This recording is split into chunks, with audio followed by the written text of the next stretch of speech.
If you look up at the Hollywood sign, you can see it's kind of hard to see sometimes. We've seen some really low clouds coming down. And again, just this hail really coming down here.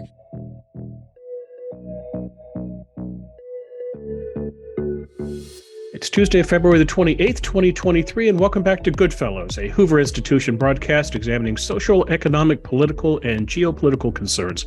I'm Bill Whalen. I'm a Hoover Distinguished Policy Fellow. I will be your moderator today, joined by two of our Goodfellows, the historian Niall Ferguson and the economist John Cochrane. They're Hoover Institution Senior Fellows. Normally, we're also graced by the presence of Lieutenant General H.R. McMaster, but the good general had a scheduling conflict today. He sends his regrets. He'll be back with us for our next episode, I hope. But joining us today for a spirited conversation about climate change and other matters of global importance is Bjorn Lomborg, a show favorite. Bjorn Lomborg, in addition to being a visiting fellow here at the Hoover Institution, is a Copenhagen Business School visiting professor and president of the Copenhagen Consensus Center, which researches the smarter solutions to the world's biggest problems.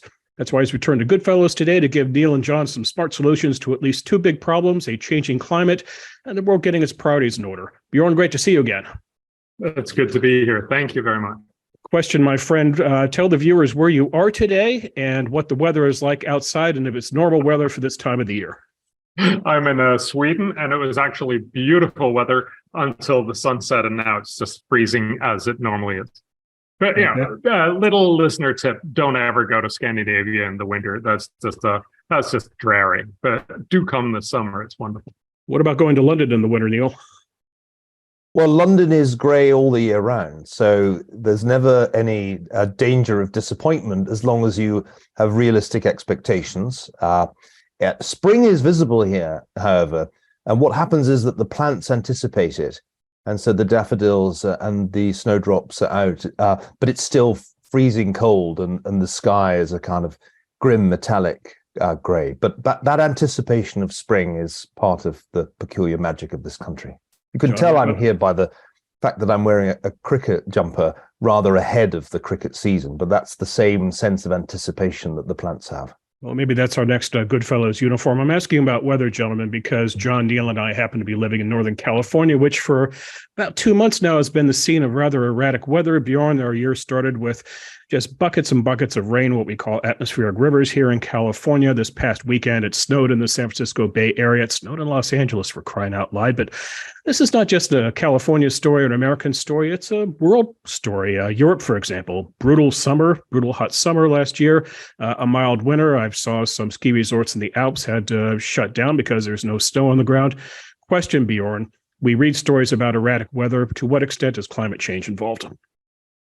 Well, that's actually a really hard question. It's not one that I can give any definitive answer to. I think there's a couple of observations that are important. One is that it's obvious that you notice all the stuff that's sort of off, and it's very easy to say, oh, global warming.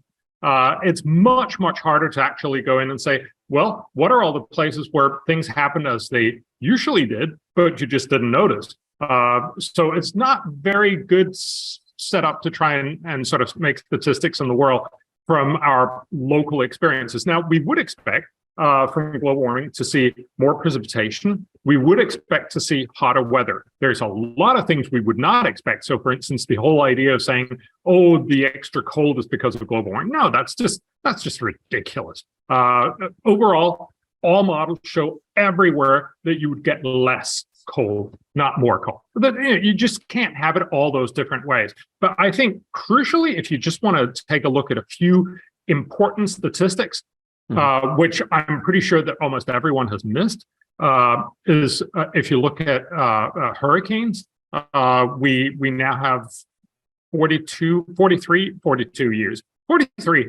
years of global coverage from satellites on hurricanes. Last year was the second lowest in total hurricane activity ever. So, and of course, you don't hear that. You will only hear once it's really, really high. And typically what you'll hear, so for the last couple of years, it's actually been really low, but then you hear about, oh, but it's high in the Atlantic basin, because that's the one that stands out. This last year, it wasn't even high. It was below average in the Atlantic Ocean. And so you just don't hear about it. Then you hear about something else. And that's why I think we really need to ask ourselves, are we being well informed if we only hear about the things that sort of fit into the narrative and not the ones that don't?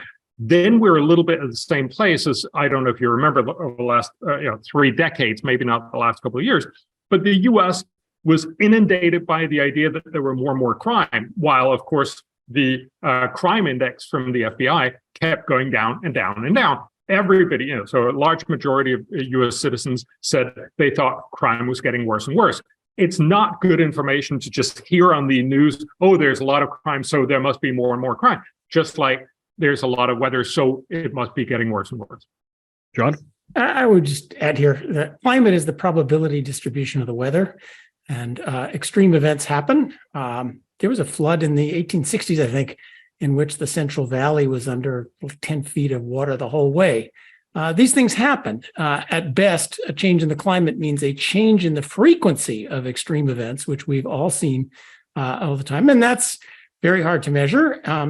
But it is interesting. Culturally, we need a story. The ancients said, oh, the gods are angry, it's raining. And so we say, it's raining, it must be climate change. At least it's been kind of funny in California. Now we don't need to build a high-speed train to bring back the rains. We need to build a high-speed train to stop the rains. These fanciful channels of cause and effect can change on a dime, which is kind of funny to see. But this is not the story of climate change. Neil? Well, I feel rather strange having somewhat better weather in England than you're having in California. My wife reports snow at our home, something I never expected to see. But it seems like only the other day that we were lamenting drought in California. And ultimately, the discussion has to be about averages to be meaningful, as John just implied.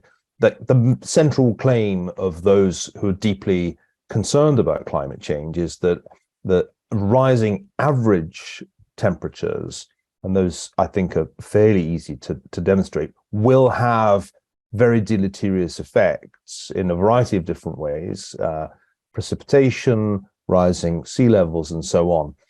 It's almost pointless to try to infer from extreme weather in any one place, some broader systemic story, as Bjorn says. And indeed, I think part of what goes on, and this is driven by the media as much as by anything, is that if the dominant preoccupation of the intellectual and business and political elite is climate change, if they insist that that is the principal threat to mankind, then there's a market for apparently confirmative data points. And that's I think, a big part of the reason why we start talking about atmospheric rivers. Did anybody talk about those back in the 1860s or even the 1960s? I bet they didn't. I mean, this kind of hyperbolic language is being used to intensify the sense of crisis in a spurious way. And this matters for a couple of reasons that I think we should talk about. One is, of course, that there's a pressure to do policies in response to an apparently worsening crisis that may, in fact, have unintended consequences. Bjorn has written very eloquently about that in his last book. The other thing I'm really interested in is the extent to which this relentless alarmism about atmospheric rivers or polar bombs or whatever we decide to call a nasty cold snap really upsets and worries young people. I spent a part of the last couple of weeks delving into the mental health epidemic, and it's pretty striking, as my most recent Bloomberg column shows, just how much reported mental illness, depression, stress, and anxiety there is amongst young people. And of course, you can blame it all on smartphones, which some people do. But actually, I think part of what the young people say is making them concerned is the perception that the world is going to end, and that we're in fact approaching a climate catastrophe. And that's why I think it's quite irresponsible to say very bad weather in California, that proves that climate change is real and the end of the world is nigh. I mean, this is irresponsible because it leads to bad policy, but I think it's also leading to a real psychological crisis amongst young people. Mm-hmm. Bjorn? Yeah, if I could just, I think that's absolutely true. Both, we need to understand that things are not actually coming apart at the seams. Another good statistic that I think is worth pointing out over and over again is the fact that as we get richer and richer, we actually get more resilient. And so even if there are climate challenges, we get better and better at handling them. So if you look at all climate-related deaths, that is from storms, droughts, floods, and extreme temperatures, the International Disaster Database estimates that in the 1920s, so 100 years ago, on average, there were about 500,000 people that died each year. Since then, you would imagine from sort of the rhetoric that number had gone up because of global warming, but actually it's dramatically declined. So that last decade, it was at about 18,000 in the 2010s. Last year in 2022, it was at 11,000 people. So we've seen a reduction of almost 99%, while the world population has quadrupled. So we really are much, much safer. And at the same time, and I think that's also a little bit Niall's point, not only does this scare kids mindless, but it also very easily means that the elite sort of shifts away the whole conversation to something else, namely that they will say, oh, this is because of global warming, so we should be worried about global warming. Look at, for instance, Pakistan, where they had huge floods. Now, admittedly, it seems like that could be at least partially related to global warming. The vast majority of this, and that's what all the people who know about Pakistan tells us, is this is because of bad management. This is because of poor infrastructure. This is because the Pakistani government has not been up for its job. Now, which outcome do you get when you blame it on climate change? You say we should do more cutting of carbon emissions. We should drive our cars less. But the reality is, of course, if you actually want to help future Pakistani citizens, the total reason that you should be focusing on is to make sure that they have better infrastructure and are more protected against, for instance, floods, just like we are in many, many other countries. I want to pursue this a little bit, Bjorn, because you're the expert on it, and I follow some of this stuff skeptically. But the central question is, what are the costs and damages of climate change? I think we all know climate change is real. We all know climate change is being pushed by human carbon dioxide emissions. But in the question what we do about it, which seems to be vastly expensive and devoted mostly to delaying, to making things happen faster that would happen anyway at tremendous cost, we have to ask ourselves, well, what is the damages of climate change? These floods, for example, not the floods, the rain and snow in California is wonderful. This is, we have previously had a drought, and if we actually went back to a climate with more rain and snow, it would be fantastic. It's fantastic in the short run, despite its inconveniences. But even if we were going to slightly change the frequency of such things, which is what it's about, would that be worth $1 trillion a year? And so what are my sense of everything I've read, that the economic costs of climate change are, the best guesses are on the order of 5% of GDP in the year 2100. That number is bandied about. The usual joke is we know economists have a sense of humor because they use decimal places. That number could be plus 5%. It could be minus 10%.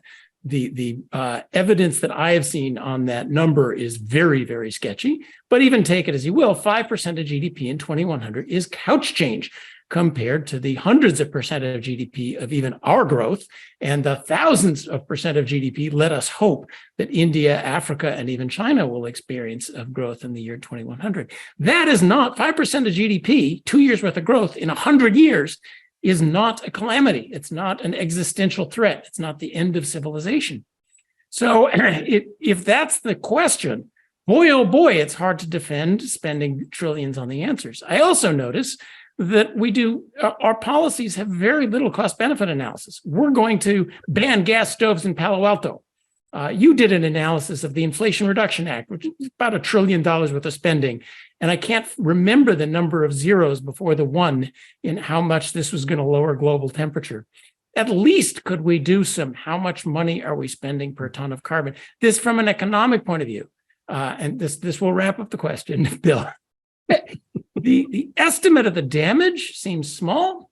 The complete lack of even quantifying how much carbon we save per dollar seems incredibly absent. This seems like, from an economic point of view, a fool's errand. Now, maybe I'm missing something. Maybe there are tipping points. Maybe indeed there are environmental consequences that they're just not telling us about that are worth spending all this money on.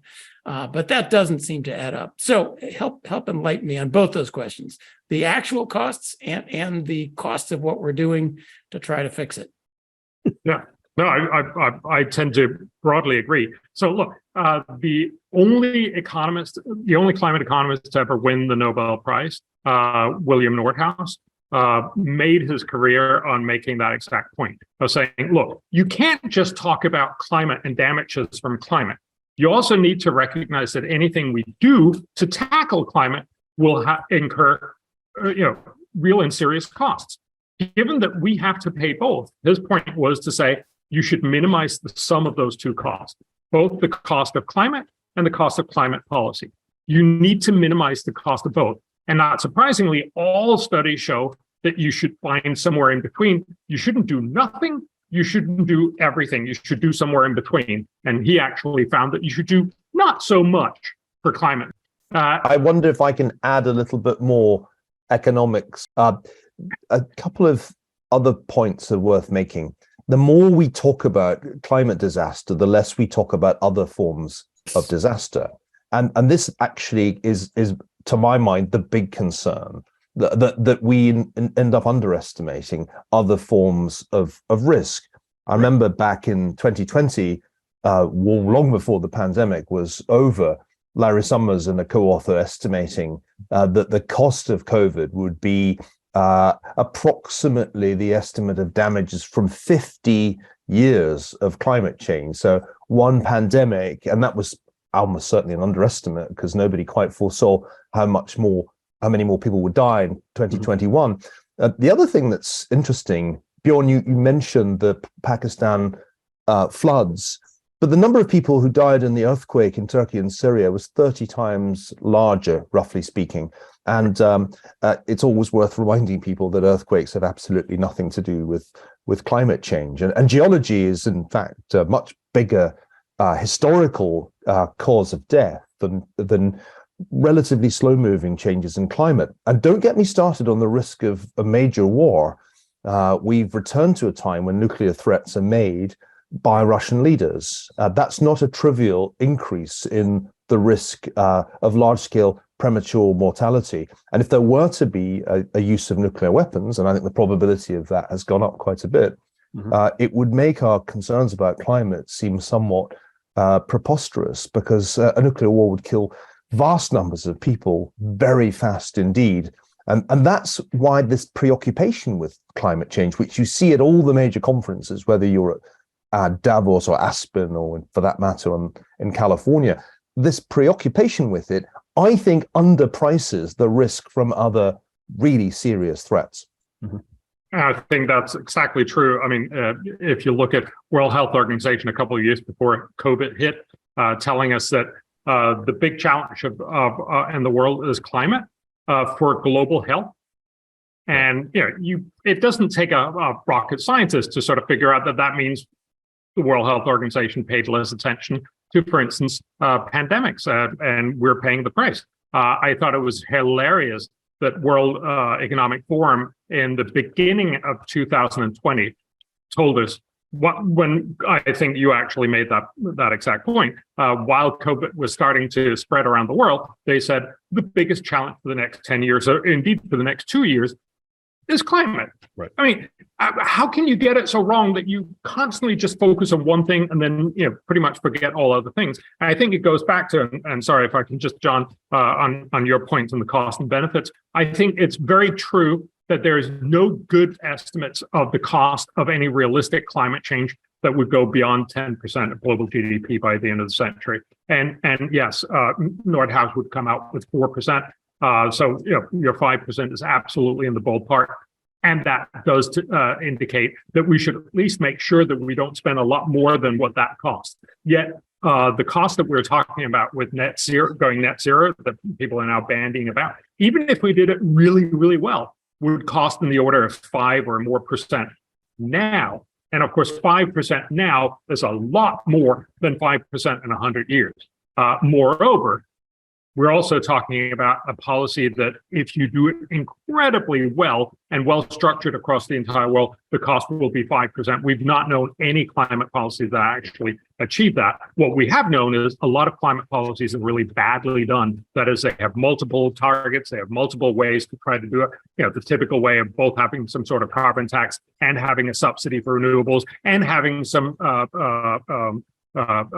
claims onto how much renewable do you need, and for instance, renewable mandates or that kind of thing. So you actually end up steering in multiple different ways and making the cost much greater. We know, for instance, that the European 2020 policy, which is the best analyzed climate policy, ended up being about twice as costly as what it was originally intended to do and what it would have cost had it been done with the lowest cost. So again, it's very likely that the real cost will be even costlier. So we're ending up spending lots and lots of money and achieving very little. And I think both of those points, so the fact that we're undervaluing other impacts and that we're failing to make just a simple benefit cost ratio, and most of these benefit cost ratios, certainly on the climate policies that we're enacting right now, are very, very low. That is much less than $1 back on the dollar. Seems to underestimate that what you actually need if you want to fix many of the world problems is prosperity. We talked about at the very beginning. If you're prosperous, you're very much more likely to be resilient towards a lot of different impacts, not just from climate, but also, as Neil pointed out, from earthquakes and many, many other impacts. Just simply, people love to point out that the poor are hurt the most from climate change, which is absolutely true. But again, remember, the poor are hurt the most from pretty much everything. And they're obviously hurt by being poor. They're hurt by bad education. They're hurt by lack of food. They're hurt by poor health and so on. So fundamentally, it seems weird to say I care so much for the poor, so I'm going to help them very ineffectively with one thing in 100 years, rather than, I don't know, make sure they get out of poverty right now, which of course would help them across the board. I want to add, it's actually darker than this. The U.S.'s GDP per capita is about 60,000. India's about 2,000. A lot of Africa's less than that. All of climate change going forward is about China, India, and Africa. Whether we drive a Tesla or a Ford down to our private jets in Palo Alto is not what climate change is about. You have a private jet in Palo Alto? No, I don't. Speak for yourself. But the people who pass all the climate stuff in Palo Alto do. It's about how do China, India, Africa grow, and a lot of climate stuff is intertwined with the degrowthers, who are basically saying you must stay this ridiculously poor for the next 100 years in the name of climate. So it's really not about helping them; it's about making them tremendously worse off. And as you say, if you want to make them richer, starting from numbers like that, you want to make them better off in the year 2100. Mm-hmm. Growth is the answer, and growth will improve the climate and the environment. So I want to get back to where Neil was, both on the young people. I know young people who are not having children because they think the atmosphere is going to burn in 5 years. Now, but there's plenty of other things. And this is one of the things that worries me about this preoccupation with climate. Let's just put our doomsday hats on. There are so many plausible things that really could go wrong. Another pandemic, H5N1 is spreading around, and that's way worse than COVID. Massive crop failures could happen. Nuclear war could happen. General social breakdown. United States falls apart. That would be really, really bad, for all sorts of reasons. Environmental problems. You visit India, you visit Africa, their problem is gently getting warmer. Their problem is bad water, indoor air pollution because they're burning wood and or cow chips, emphysema, particulates in a horrible fog. There's genuine environmental problems, easily curable diseases, garbage all over the place, loss of biodiversity. That one keeps me up at night. There are huge environmental problems that could use some of these trillions and trillions of dollars, and we seem to be forgetting about them. And maybe there is a reason for these millennials to worry. They're just worrying about the wrong reasons. I would certainly tend to agree that if you look at what really matters for most developing countries, it's all those things you were talking about. It's education, it's clean drinking water, it's healthcare, it's jobs, its lack of corruption, those kinds of very simple, basic things, many of which we actually know how to fix. And yet, instead, we're sort of obsessed about saying, no, let's pick the one that they don't really care about, that we can really only do a little bit about at really high cost, but at least it'll only work in 100 years. That seems like the worst kind of outcome of all the things that we're really focused on. There's a great example, I don't know if you saw, the Uganda and Tanzania is trying to make a new pipeline where they're going to be selling some of their oil. Mind you, they're probably going to be selling it to Europeans and North Americans. But people are saying, no, you can't do that. And this, despite the fact that this could almost increase the income for Uganda about 50% of their government income. This could be tremendous in so many different ways for the Ugandans. And yet you have rich Europeans and rich Americans telling, no, you can't do that. And I'm just struck by the fact we're sitting and telling them they have 1/10 of what we have in annual emissions from climate. That we use so much more energy, and we're basically telling, no, you can't get rich because this is fossil fuel. But we're using 10 times as much. And remember, the increase in what Europe and North America, so the OECD, had from 20 to 21, the last year that we have data. But because of COVID, we increased our use of fossil fuels and we increased our emissions. That increase is twice as much as what Uganda and Tanzania would increase their emissions with if they were to use all the oil themselves, which of course they won't. So there's something phenomenally hypocritical going on here, and I think we need to call it out. So one of the campaigners literally said it's being couched as a way to drive economic growth in Uganda and Tanzania. But both for the environment, but also for these people and their development, we have to say no to it. And that's just outstandingly hypocritical. No, if you want to make them poor, you should definitely say no to this. If you want to keep them poor, but maybe you should be honest about that. And I think most of the Ugandans and Tanzanians, and they're certainly saying so, actually want to get richer. Bjorn, let's steer the conversation into global priorities. First, by the way, I'd like to note viewers should get Niall Ferguson's excellent book, Doom, in which he talks about how historically mankind has handled catastrophes. It's just the title of that book never ceases to amaze. Well done, Niall. Question for you, Bjorn. I'd like to put you and Niall and John into a Wayback Machine and take you back about 20 years to October of 2004 and a column that you wrote for The Guardian. The headline, First Things First, and here's what you wrote, quote, "The end of civilization argument is counterproductive to a serious public discourse on our actions. We do have a choice. We can make climate change our first priority or choose to do other good first." You then went on to describe how the Copenhagen Consensus Center brought together 38 top economists to examine global priorities. Using cost-benefit analysis, John Cochrane, they came up with the following list. HIV/AIDS, hunger, free trade, and malaria were the world's top priorities. Let me repeat those. HIV/AIDS, hunger, free trade, and malaria. Bjorn, it's 2023, not 2004. Is that still at the top of the list, or what would you add or subtract? Yes. So it is funny, and yes, we are making those exact points yet again. 19 years later. Mm-hmm. I think what we've learned sort of methodologically, there is something wrong in setting up what's the priorities of problems. We've identified, and we did somewhat back then, but we've made it much more about what are actionable policies to actually make solutions, because you have to rank solutions. It doesn't, in some sense, you could say the world's biggest problem is everybody dies, but economists would say we have an undersupply of immortality. But it doesn't make sense to say that's the biggest problem if you don't know how to fix it. So the reality is you need to ask, what are the things that we can actually fix? And malaria, for example, is one of those top things. We know we, for very little money, could make a huge dent in malaria. So malaria kills about 600,000 people every year. If we made sure that people could afford about 10% more mosquito nets than what we're handing out right now, we could increase the coverage such that the mosquitoes would both be hindered when you're sleeping under the net, but also because they're insecticide treated, they would kill the mosquitoes when they just sit on the net. And that would actually reduce the number of people by about 200,000 over the next 8 years, so the rest of this decade, for about $1.1 billion.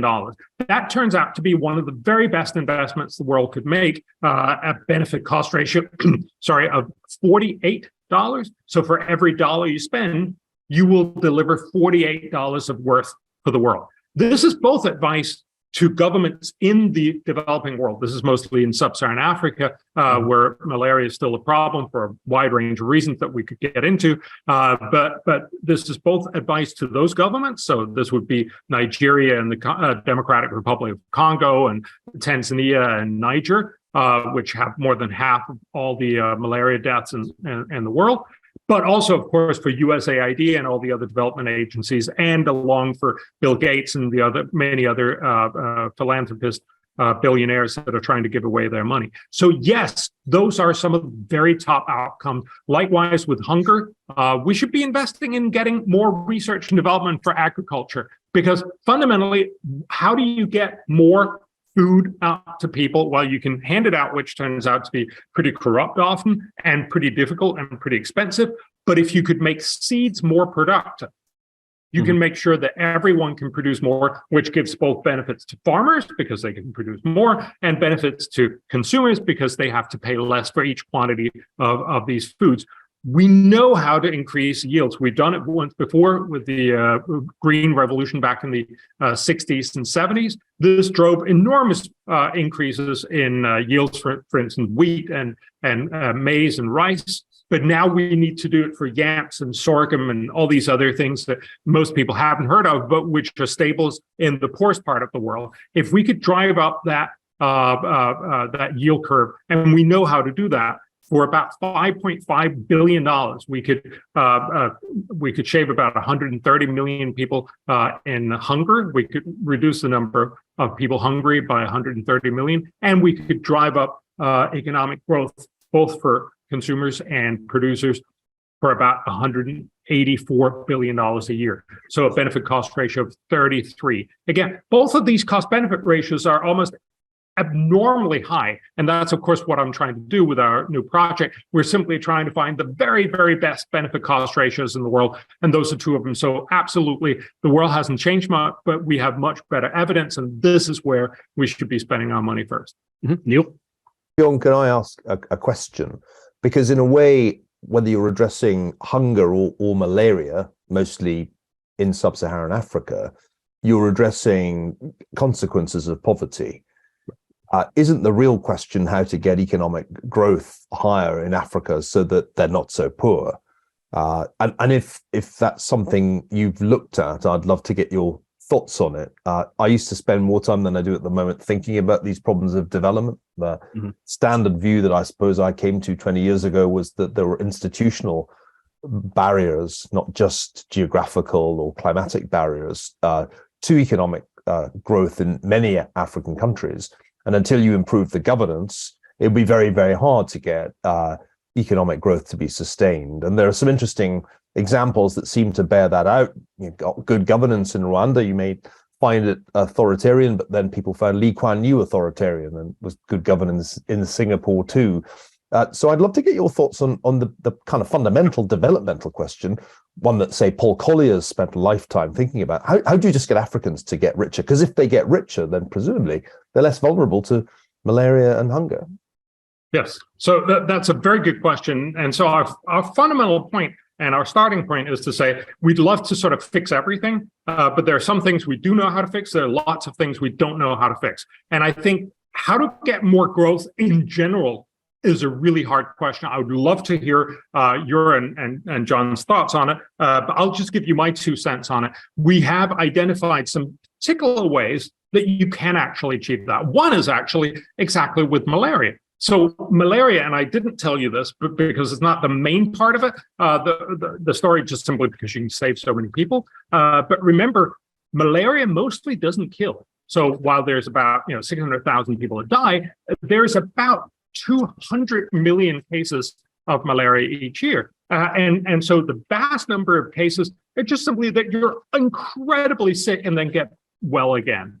And then, you get malaria 5 months later, right? So in reality, in many places in sub-Saharan Africa, you actually have to hire 2 people to do one person's job. Fixing malaria doesn't just mean that people stop dying. It doesn't just mean that it's incredibly good for families not to lose their dad or mom. It doesn't mean just that it's incredibly good to avoid having these intense bouts of disease, but it also means you could become more productive. And that's part of it. So we actually estimate the benefit would be about $40 billion alone from higher productivity. So fixing malaria would give you higher productivity. It simply would mean that people in Africa would become more productive. But there's also more general ways of doing that. So obviously, one of the things that we point out is trade. So we do the first trade paper, and I'm very proud of this. But economists always love free trade because it basically means that the people. Yes, thanks, John. The people who do that everybody does what they're doing best, and then they trade with everyone else with all the other stuff, and that's a great sort of general point. But of course, there are actually downsides, and I think we've been too bad at sort of emphasizing that. Yes, there will be sort of rust belts in the world when you open up for trade. The people who work in trade exposed areas will possibly, see their incomes go down or maybe even lose their jobs. We've tried to make a sort of standard economic model of what increased trade means. If you then also look at what will be the impact of import imposed areas, and what we find is that overall you get much better outcomes. So the costs, if you take them very negatively for income exposed working areas, you will get about $1 trillion of cost if you open up your world economy. So you get 5% more trade. But you will get benefits of $11 trillion. Now, that's only a benefit cost ratio of about 11, right? The trick, though, is to realize that it's in the rich world the real costs are. Almost all of the costs come to the real rich world because, not surprisingly, if you're sewing T-shirts in the rich world, you will experience a loss of your job. Whereas if you sew T-shirts in Bangladesh, you will have more jobs. And so what we actually find is the benefit cost ratio of free trade is only 7. It's still great, but only 7 in the rich part of the world. But for the poor part of the world, it's 95. That's, of course, why it's a really, really good idea for the poor world to get more free trade. And that would be another answer to Niall's point on saying, how do we make the world richer? Free trade. And the rich world should admit that one of the things we need to make sure is that we have less of benefits. We still benefit from free trade, but less so than the poor world. The last couple of points I just want to make is we do have a solution to corruption, which is one of the problems of getting growth going.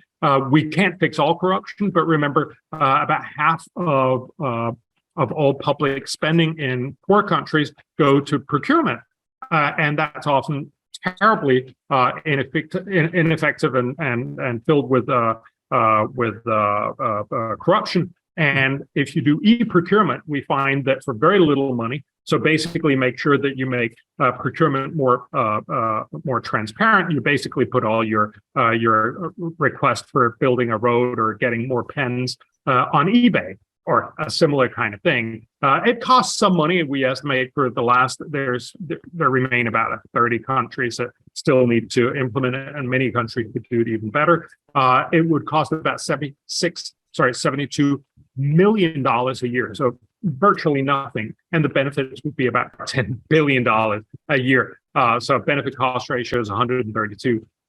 So you could actually get a huge benefit, but also long-term growth. The last 2 points I want to make is we also emphasize nutrition. Nutrition is one of the ways that you can actually get kids' brain to grow more so that they become more productive in their adult lives, even if they're stuck in countries with poor governance and poor institutions. They'll still be more productive, although they still won't get to $60,000 in the U.S., as John pointed out earlier. And education. One of the crucial bits in education is that we've managed to get almost all kids in school now, which was one of the goals that we've had for the last 30 or 50 years, really.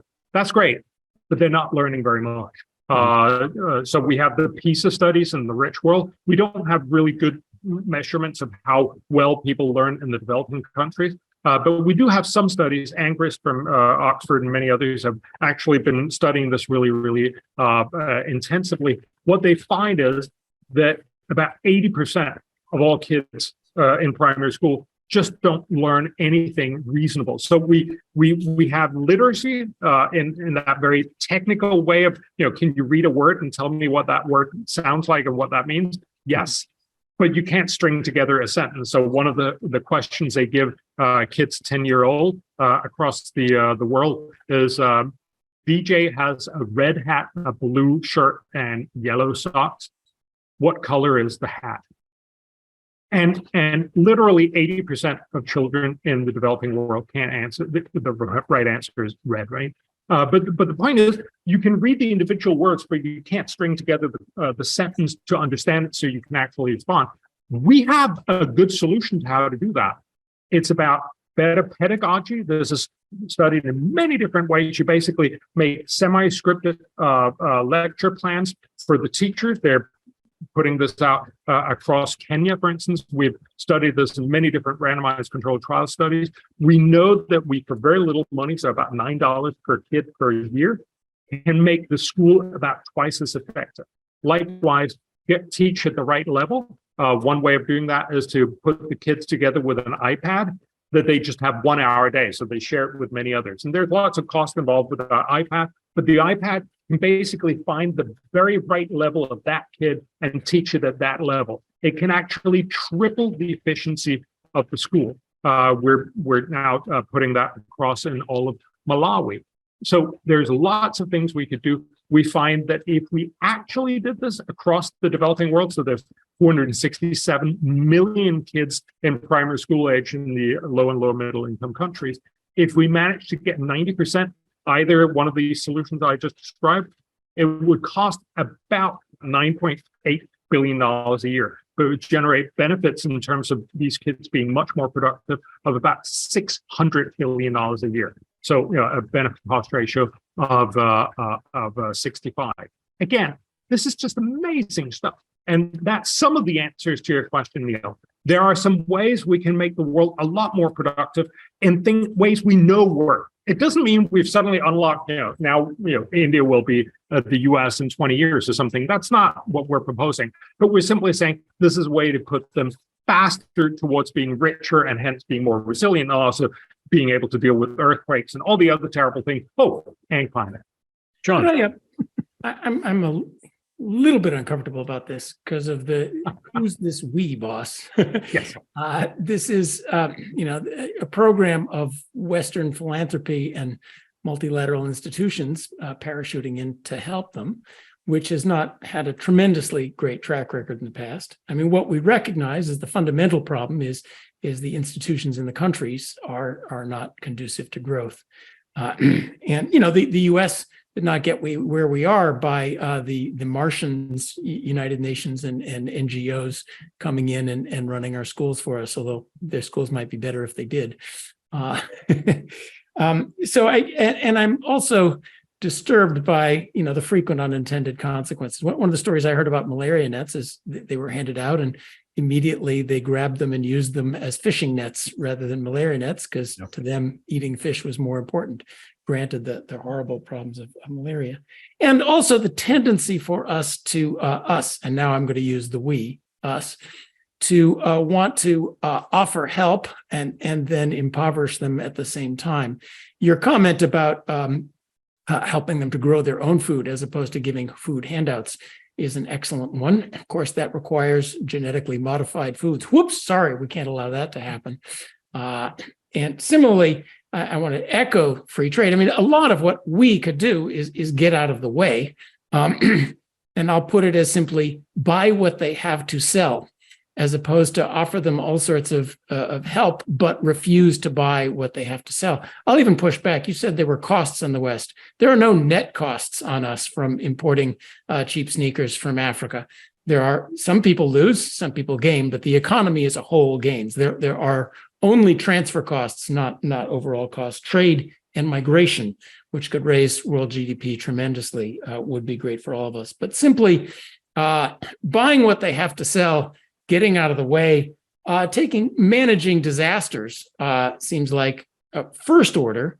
And now where I am sympathetic is that the problem of corruption, the problem of institutions, countries do seem to need external help in order to go through that hard process of improving their institutions. And this is, I think, just a compliment to what you said.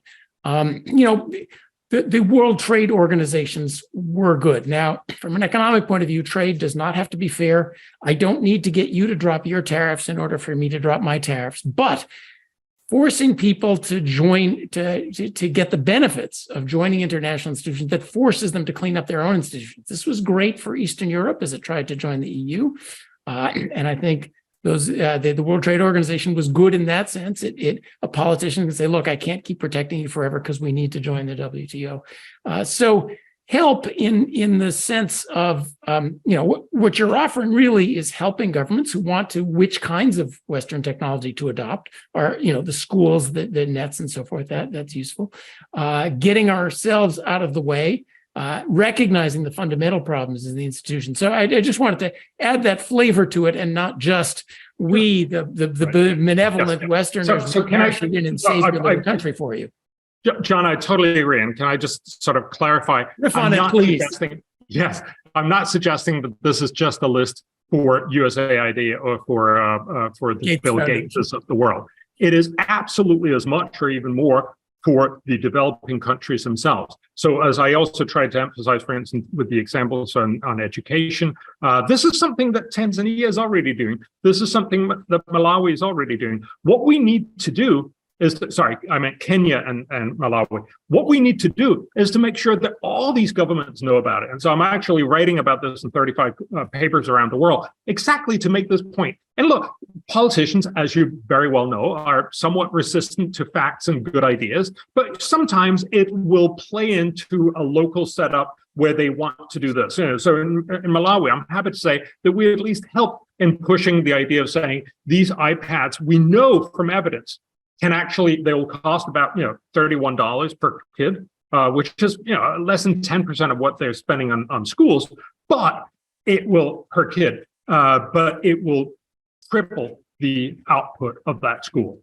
So it's really, really good idea. It's a really good idea if you give it from USAID. It's a really good idea if you give it as Bill Gates. It's a really good idea if you get the country itself to do it.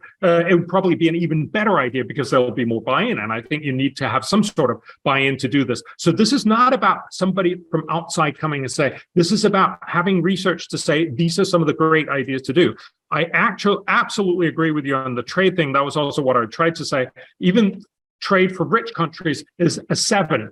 But it's not this amazing thing. And I think as economists, we're probably better off by saying we recognize that there are some trade-offs. We recognize that there are some people who will actually lose out on trade. And we need to somehow make sure that we somehow address that so that these people don't become the ones who, because, honestly, if you can get stuff cheaper in Walmart, that's nice. But if you lose your job, you'll be really, really annoyed and be much more likely to vote, according to that. So there might be some reasons for us to actually make sure that these people are not that annoyed with the outcomes of free trade. And likewise, I just think we should buy their stuff. Absolutely, we should do all these other things.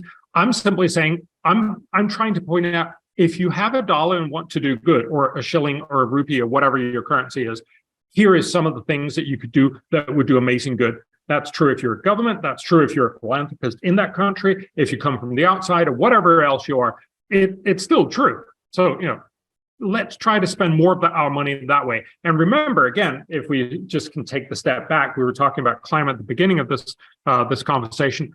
A lot of the money right now, we're spending about $1.1 trillion on climate. That's more than 1% of global GDP. We're spending that, to very many people's understanding, because we want to do good, especially for the world's poorest. Well, if you want to do good for the world's poorest, here's a list of stuff that you should probably start with doing. I'm not saying you should also try to spend it on all these other things, but maybe you should start with the things that will make an enormous impact before you do something that'll just do a tiny bit of impact. Right. Meanwhile, with the world's richest, let's go back to London, Neil, for a second. I don't know if you have time to go grocery shopping or not, but what is going on in the produce section of UK supermarkets, where I understand there's now rationing of fruits and vegetables? Well, I did just go shopping before coming here, but I must say it was a rather hasty grab for the ingredients for afternoon tea, which I badly needed prior to GoodFellows. I think the kind of problems that the UK economy is going through at the moment are really rather trivial compared with the problems we've been discussing in the world's poorest countries. And you're risking unleashing my "I told you so" sermon on the consequences of Brexit, which I will not deliver, tempting though it is. Actually, as you were all chatting about these big development questions, I was remembering a conversation I had with an African entrepreneur last year who said to me, look, you can't expect African growth to be propelled by Bill Gates or USAID. It has to be propelled by African entrepreneurs. And he said the things that are going to transform Africa's economy are investment in electrical infrastructure and fintech. And if you can actually get the power grids to work and you can get fintech up and running, because people do now have the smartphones, then you will transform Africa economically. And his business model is actually to combine investment in electrical infrastructure with investment in fintech.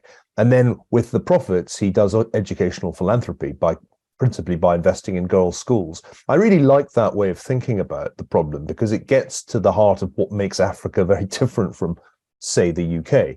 I mean, there is a tremendous problem when it comes to just getting electricity to many African communities. And even in the developed or more developed parts of Africa, say South Africa, there is an impending catastrophe with the electricity supply in South Africa. It wouldn't entirely surprise me if this year the entire grid crashed. It's extremely close to failure. And this brings me back to the governance problem. Ultimately, the reason that you can't build a sustainable and effective infrastructure in Africa has a lot to do with dysfunctional governance. But I really want to emphasize something that I think John was getting at.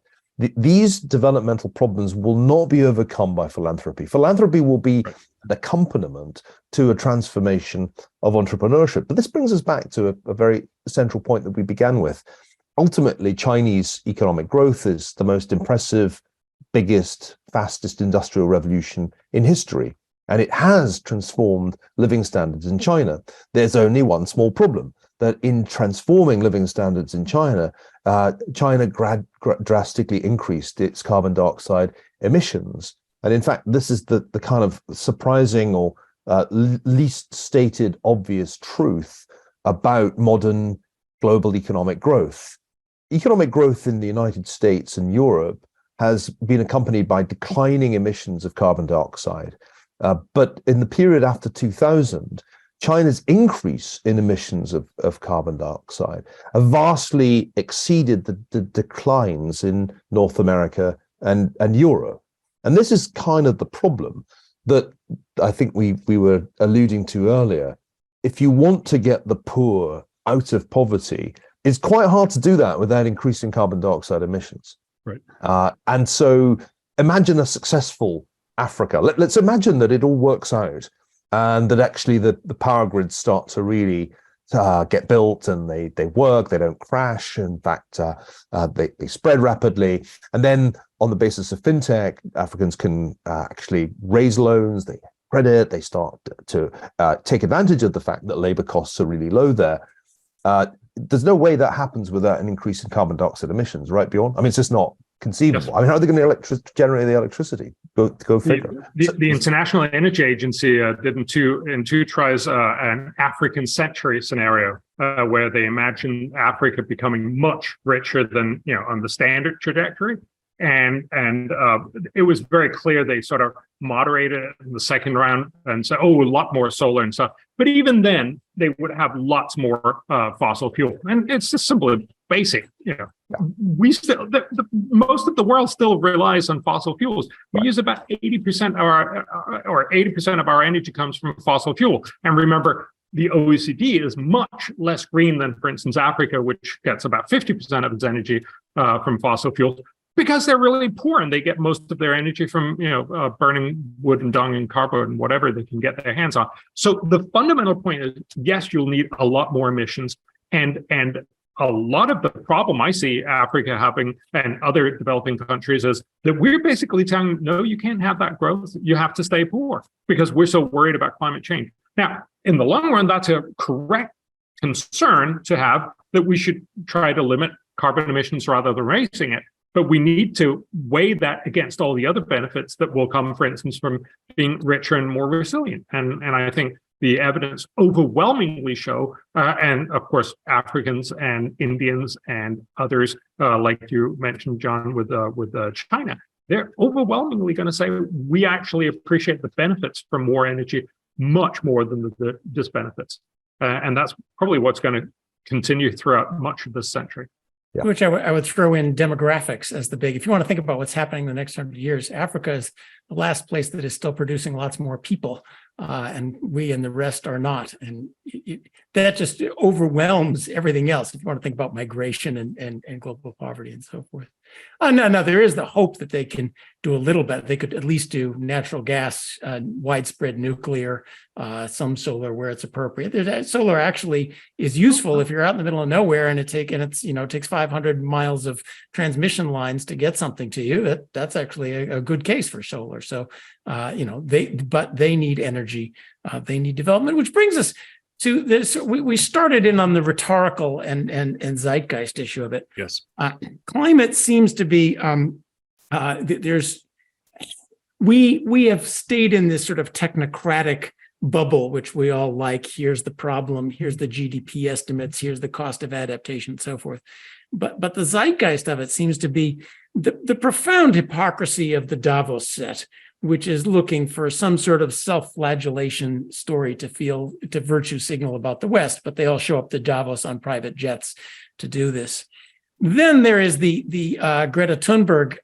I love little Greta Thunberg because her school taught her, climate is a catastrophe. The end of Western civilization is coming in 10 years. Everybody else said, that's nice. Can we go play soccer now? And she said, you must be kidding. This is real? We better do something about it. How dare you? And, the degrowth, then it got combined. She's up now protesting against windmills because they're using land of the Sami people. But the second ideological nexus is the degrowthers, the climate justice, the turn it back to the way it was in 1800, that you can't do this unless, combined with the US, where it's crony capitalist. We have to fight climate, but only with union labor made in the US.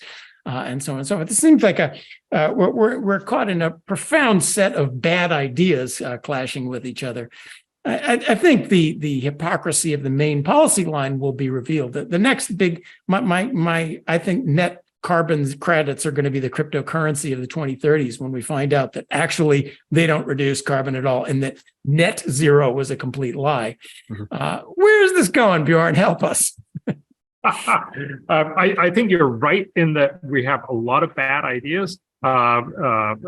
Historically, unfortunately, we've only really gotten rid of bad ideas when we found some other ones to love. And so I'm not really sure we have a simple way of getting rid of this. One of the points that I try to make, and again, this is because I'm an academic, I'm simply trying to say, well, here are some amazingly good things to do. Should we at least just squeeze them in first? To get the amazing stuff done. The 12 ideas we have will cost about $35 billion a year, and they will deliver about $1.1 trillion in economic benefits to the world poor. It's almost $1 a day for each person in the low and low middle income countries, so about half the world population. And it'll save 4.2 million lives each and every year. I think those kinds of very simple points at least can somewhat make us sure we should also do that. And then, of course, we'll go back to doing bad deals. I would love if I had sort of an absolute fix to that. But I think really good ideas can at least temporarily make us do smarter stuff. So Bjorn, final question, then we're going to end the show. Since H.R. McMaster is not here and General McMaster is our in-house optimist, let me again repeat the 4 global priorities to you: HIV, AIDS, hunger, free trade, malaria. Bjorn, give me a hopeful reason for one of those. I think, look, all of these have actually dramatically improved. So we've gone, for instance, in hunger. 100 years ago, the League of Nations in 1928 estimated that more than 2/3 of humanity was permanently in hunger. Mm-hmm. Today, that number is down below 10%. Likewise, with poverty, free trade has dramatically increased. We've actually fixed a large portion of HIV/AIDS. That's one of the reasons why it's not on the list, because it's no longer nearly as good an investment because we fixed a large part of it. Tuberculosis has come down. Malaria killed every 10th person in the world in 1900. Now it's only 600,000, and it'll probably be much less by 2030. The world is generally an improving place, and there's a simple reason for it. As we get richer, we actually want to stop stupid stuff and bad stuff from happening. So, we have improved a lot. There's good reason to believe that the world will keep improving. The question that we have to ask ourselves is, with our political emphasis, with the policies that we're promoting, with the things we want, are we helping the world just a tiny bit at incredible cost, like, for instance, climate? Or are we helping a lot with a tiny bit of extra cost, like the 12 things I've just been talking about? I hope that we're more going to be pushing for even more prosperity, even better world, rather than only a little bit better. Hey, John, do you want to channel your inner McMaster? Yeah, I think Bjorn's right. I mean, I think we are seeing outbreaks of sanity in lots of places. Slowly but surely, the fact that we're even talking about this. So I agree. And Bjorn is right. Those of us, we tend to be a little grumpy, and things are always falling apart. But on the way to falling apart, general numbers about crime, welfare are increasing. As Niall said, 1 billion Chinese left absolute poverty to middle income. They've got some problems going forward too. But the machinery of reform, of we can't keep going down this bad idea forever, is, I think, alive and well. So I'll join the HR cautious optimist club. But you only stay optimistic if you're always afraid of disaster and doing something to keep it from coming. So a little grumpy fear is useful. Okay, Niall, I'll give you the last word. Well, the thing we haven't talked about is that of the 2 superpowers, the one that's been taking much more interest in African economic development is China. And that has not, on balance, been a force for good. And so for me, and I'm never as radiantly optimistic as HR, the question is, if China's model is beginning to unravel, the infrastructure falls apart, they then turn out to be the worst kind of creditors, is there going to be a new kind of lease of life for Western interests in Africa, which has been sadly in abeyance for most of the last 2 decades? And if there is, I hope it takes the form of investment in things that will increase Africa's rate of growth, rather than attempts to pay Africans not to develop economically on rather spurious grounds related to climate change. Okay, and we'll leave it there. Great conversation, gentlemen. That's it for this episode of GoodFellows, but fear not, we'll be back later this month with the new episode. On behalf of my colleagues, Niall Ferguson and John Cochrane, our special guest today, Bjorn Lomborg, we hope you enjoyed the show. Thanks for your support over the past 3 years. We enjoy doing GoodFellows. It's great to hear that you enjoy watching us, and we will see you soon. Till then, take care. Thanks for watching. If you enjoyed this show and are interested in watching more content featuring H.R. McMaster, watch Battlegrounds, also available at hoover.org.